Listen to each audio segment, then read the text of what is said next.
비처럼 7,000발 폭발 순식간에 쏟아져. 사우디 천무 맹폭 후티 반군 몰살. 사우디 28조 K 방산무기 추가 계약. 아랍에미리트, UAE에 이어 사우디아라비아에도 4조 원대의 천공이 국산 요격 미사일이 수출된다. 국방부는 6일 한국과 사우디아라비아 국방부는 한 사우디 국방장관 회담을 계기로 지난해 11월 한국 LIG 넥스원과 사우디아라비아 국방부 간에 체결한 천공 10개 포대 32억 달러, 약 4조 2,500억 원 규모의 계약 사실을 공개했다고 밝혔다. 지난 2022년엔 UAE와 35억 달러, 약 4조 6,500억 원 규모의 수출 계약이 체결됐다. 사우디아라비아 등 중동 지역은 무기 도입 계약을 비공개로 하는 경우가 많다. 뒤늦게 공개된 것도 이례적으로 평가된다. 중동 지역을 순방 중인 신원식 국방부 장관은 지난 4일 현지 시각 사우디아라비아 리야드에서 열린 세계방산전시회 WDS에서 칼리드 빈 살만 알 사우드 사우디 국방장관과 회담을 갖고 방산협력 방안을 논의했다. 한국방위사업청과 사우디 국방부 간 중장기적인 방위산업 협력에 대한 양해각서 MOU 체결식도 참관했다. 이 자리에서 신 장관은 미래지향적 전략 동반자 관계에 걸맞은 방산협력 파트너십의 기반이 마련됐다고 말했고, 칼리드 장관도 사우디와 한국이 진정한 동반자로서 국방방산협력을 강화해야 한다고 했다. 앞서 지난해 10월 윤석열 대통령의 사우디아라비아 방문도 이번 천공이 수출에 큰 도움을 줬다고 소식통들은 전했다.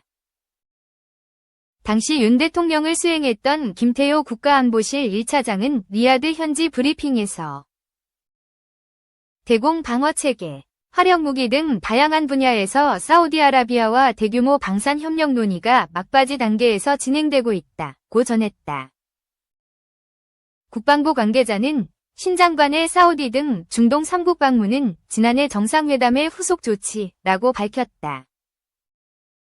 사우디아라비아는 인접국인 예멘 내 후티 반군의 로켓, 탄도 순항미사일, 무인기 드론 공격 위협을 받고 있어 방공 무기 도입이 시급한 상황이다. 지난 2019년 사우디아라비아 남부 아부아 공항이 후티 반군의 자폭 드론, 순항미사일 공격을 받기도 했다. 사우디는 그동안 미국제 패트리엇 PAC-3, 사드, THAAD 미사일 등으로 후티 반군의 미사일과 드론을 요격해왔다. 하지만 미사일 한 발당 가격이 사드는 150억 원, 패트리엇 PAC-3는 40여억 물결표 60여억 원에 달해 가성비가 낮다는 지적을 받아왔다. 반면 천공이는 한 발당 15억 물결표 17억 원 수준이다. 이에 따라 사우디가 천공이를 추가 도입할 가능성이 높다는 전망도 나온다. 군 소식통은 사우디가 도입할 천공이 전체 규모는 10조 원 가까이 될 수도 있다고 전했다. 사우디아라비아는 이미 우리나라의 천무 다연장 로켓 MLRS를 도입해 운용하고 있다.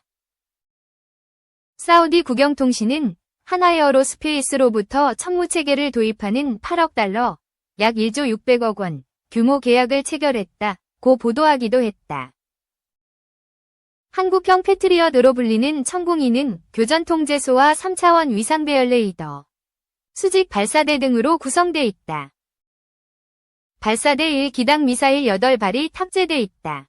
최대 요격 고도는 15km로 패트리엇 PAC-3 최대 요격 고도 20km보다 조금 낮다. LIG 넥스원이 생산 중인 천공 2위 최고 속도는 마하 5로, 길이는 4m, 무게는 400kg이다. 2017년 시험 발사에서 100% 명중률을 기록하기도 했다. 2. 군산 이야기. 축포 쏘는 K방산 자주포. 비결은 맞춤형 생산. 6.25 한국전쟁 당시 북한은 T-34 전차를 끌고 남한을 공격했다. 우리 군은 두려웠다. 강철 괴물이라고 불렀다. 전차 한 대 없었던 국군에게는 당연했다. 북한은 1970년대 T-60이 천마호까지 자체적으로 전차를 대량 생산했다. 우리 군은 다급해졌다. 1980년대가 돼서야 한국형 차기 전차 계획을 수립했고 최초의 국산 전차 K1이 탄생했다. 전두환 전 대통령은 올림픽 개최를 기념해 88전차라는 이름을 붙였다. 전차 기술은 급속도로 발전했다. K9 자주포는 K방산의 자존심이 됐다. 전세계 자주포 시장 점유율 1위다. 이달 8일까지 사우디아라비아 리야드에서 열리는 월드 디펜스 쇼 2024 WDS 사우디 방산 전시회에서는 국산 엔진을 최초로 장착한 K9 자주포가 처음 공개됐다. 여기에 레드백 장갑차와 청검을 장착한 무인 수색 차량, 파이곤, 사거리 290km의 천무탄 등이 눈길을 끌었다. 이런 흐름의 선두에 서 있는 게 한화에어로스페이스다. 해마다 생산 라인을 늘릴 정도로 K 방산 수출의 두각을 드러내는 한화에어로스페이스 창원 공장을 찾았다. 한화에어로스페이스 창원 공장은 크기만 20만 M2, 6만 1312평다. 55개 동 중 지상 사업을 담당하는 이 사업장으로 향했다. 생산 공장 안에는 공장 라인을 일컫는 스팬, 스판, 이 모두 7개가 설치됐다. 스팬마다 조립하는 지상무기 체계가 다르다. 현장에서는 K9 자주포, 천무, 레드백 등 기동체계 8종을 생산 중이었다. 주력 지상무기 체계에서 파생된 차량 생산도 가능하다. 천무의 파생 차량으로 천무탄약 운반 차량을 만드는 시기다. 1스팬은 좌우로 구분되는데 로봇 용접 구간과 수작업 용접 구간으로 나뉘었다.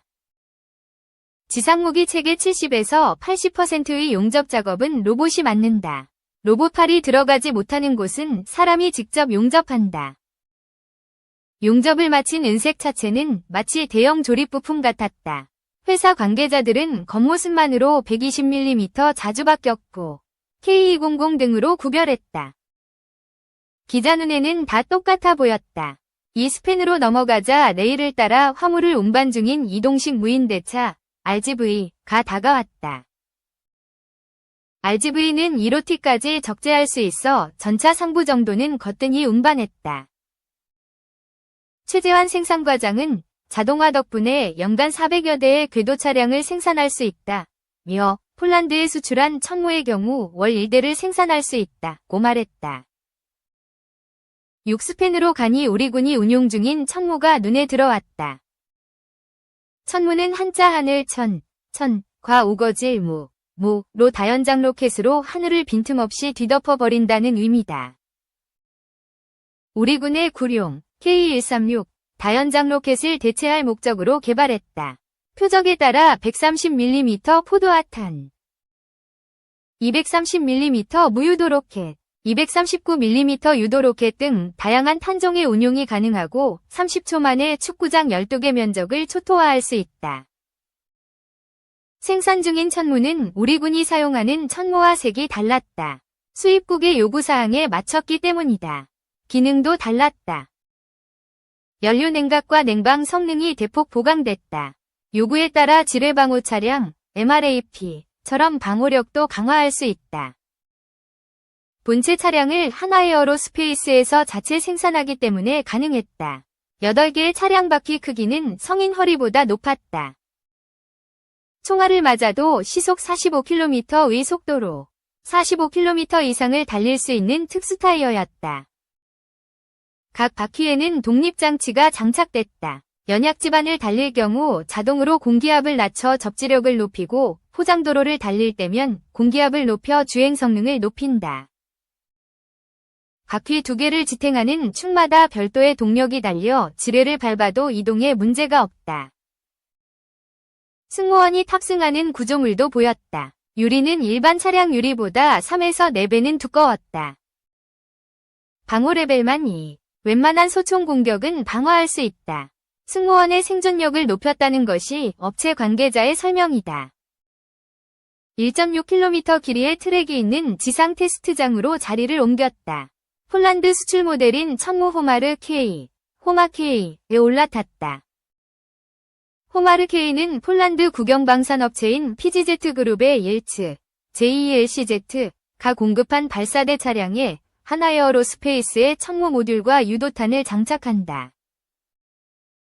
호마르 K에는 사거리 80km 의 유도탄과 사거리 290km 의 장사거리 유도탄이 탑재된다.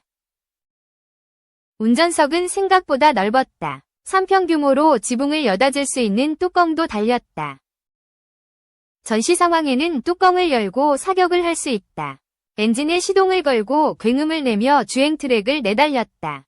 시속 50km. 코너링은 자연스러웠다. 강훈구 기술과장은 국산 천무의 경우 동급 일반 차량에 비해 무거워 운전할 때 무게감이 느껴지지만 승차감에서는 뒤지지 않는다. 며 운전 방식도 일반 차량과 차이가 없어 운전병이 적응하기 쉽다고 말했다. 주행을 끝내고 나니 K 방산의 주역이 한자리에 모여 있었다.